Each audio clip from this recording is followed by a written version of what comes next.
There are at least two industries that benefit a lot from fear. One is politics. If people are scared, they'll go along with what government says.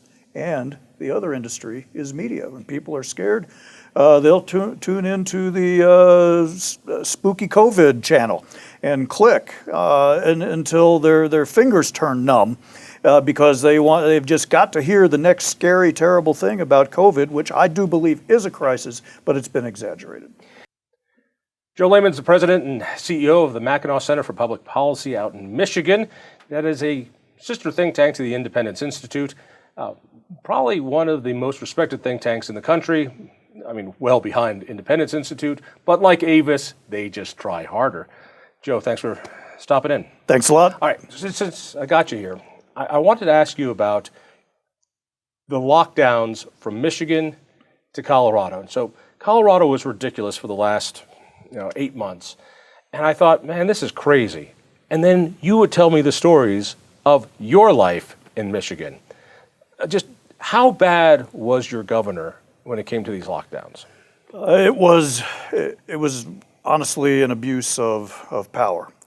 But I will say that any government officials in charge of figuring out what to do to control this pandemic, I've got some sympathy. This was unprecedented for anybody in office today. And so there has had to be a lot of guesswork, and I think there were a lot of good intentions. But what has soured me on some of the sympathy I had at first was just unwillingness to really reveal what exact science and data is being used to make these decisions and set these trigger points. I love the statement of follow the science. We're going to follow the science.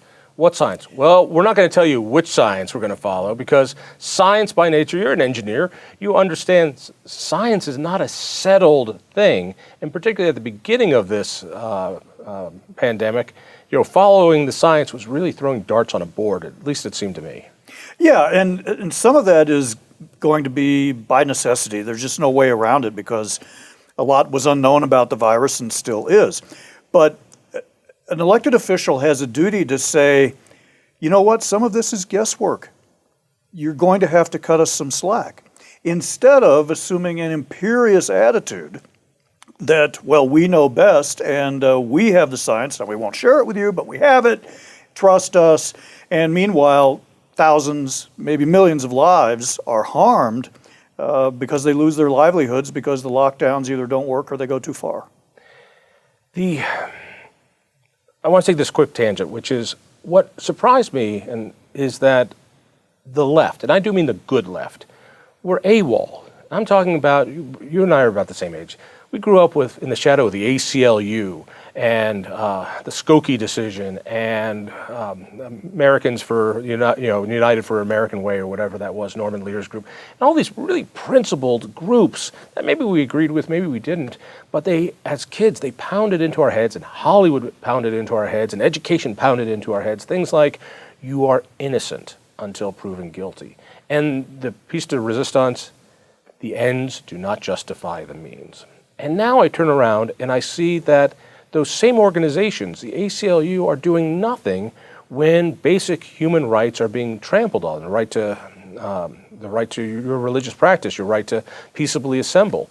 When property is, for all intents and purposes, being taken without due process.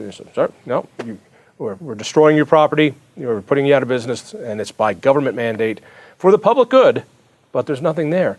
And I've been wondering what happened to the left that you and I grew up around. Yeah, that really has been the black swan of the pandemic. The pandemic itself was not a black swan. Everybody knew another pandemic was coming sometime. Pandemics happen.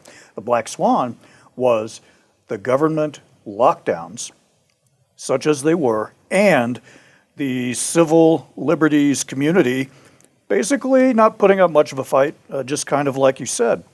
And when I talked to folks at the ACLU, and they said, well, we're going to follow the science.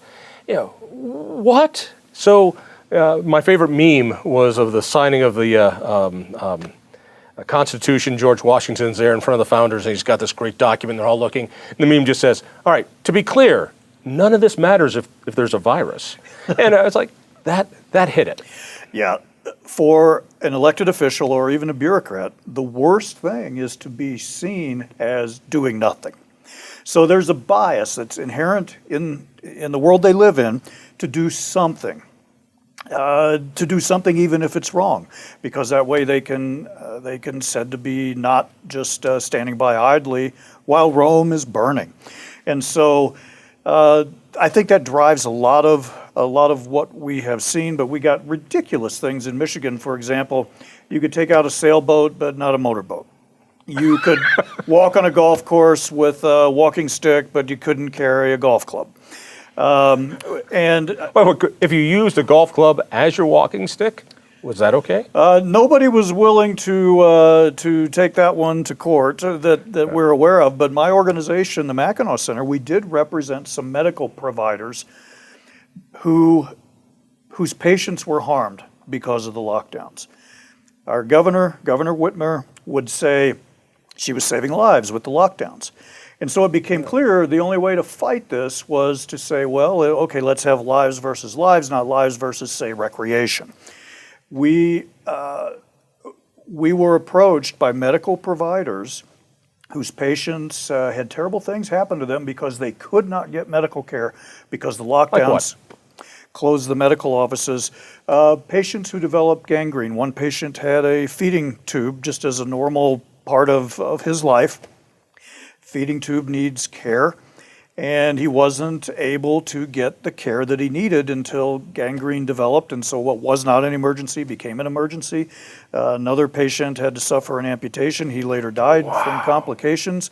And so on the basis of problems like that, we were able to mount some successful challenges to the governor's lockdown orders. And the Supreme Court in your state agreed. This was one of those times where you go, wait a second, if even the Michigan Supreme Court agrees, this says something. What did they say?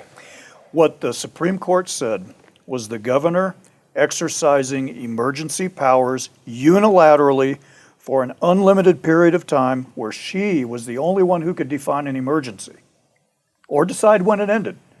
That was unconstitutional. That was only a question because Michigan in 1946 duly passed a statute that gave the governor that power. We have the same problem in this state in that after 9/11, Republicans passed and signed into law these emergency orders that empowered the governor. Now, at that time, we had a sane governor, and after 9/11, when people are scared, government grows. That's how that always works. And it also gave power so that local health departments, completely unelected health departments, had the power to shut down economies like that. And so during this last special session, we tried to see if someone would be willing to take up a bill saying the governor, after 90 days, has to then go to the legislature for any emergency power authority after that. Of course, it didn't get out of committee, it didn't go anywhere. Because once in power, if your team's in power, that's okay with you. Well, our case in Michigan now paves the way for successful challenges to that kind of a law, John. This case was decided under as part of the non-delegation doctrine. And I'm not an attorney, so some of my terms may be technically incorrect. But the idea is that the legislature, no legislature, can delegate away too much authority to another branch of the government. Our emergency statute, which passed in 1946, gave too much power away. And our Supreme Court said it gave too much power away, therefore the statute is unconstitutional, and therefore 180 some odd executive orders issued by the governor were nullified just like that. Now, how much did that change life in Michigan? Not that much, because another statute in Michigan gave the governor the ability to do a lot of the same things through agency power. And so what this brings to light is a problem that you and I and everyone needs to be concerned with now.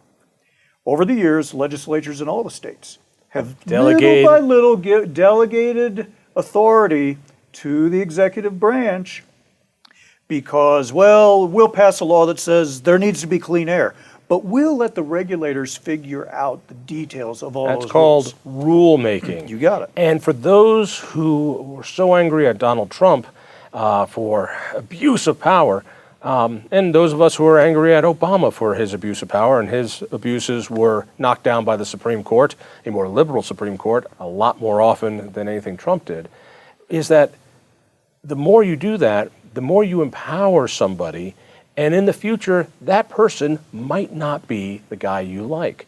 So if the next governor of Michigan is Donald Trump, or the governor of Colorado is Donald Trump, the power we have given them through regulation, through rulemaking, can shut down our lives. Yeah, to Republicans in office, I would say this. Don't grow government any bigger than you want it to be when the Democrats are in charge of it. And to the Democrats, I would say this. Don't give government any more power than you want it to have when the Republicans are in charge of it. If the two respective parties just paid attention to that little idea, government growth would be slowed greatly. I don't know.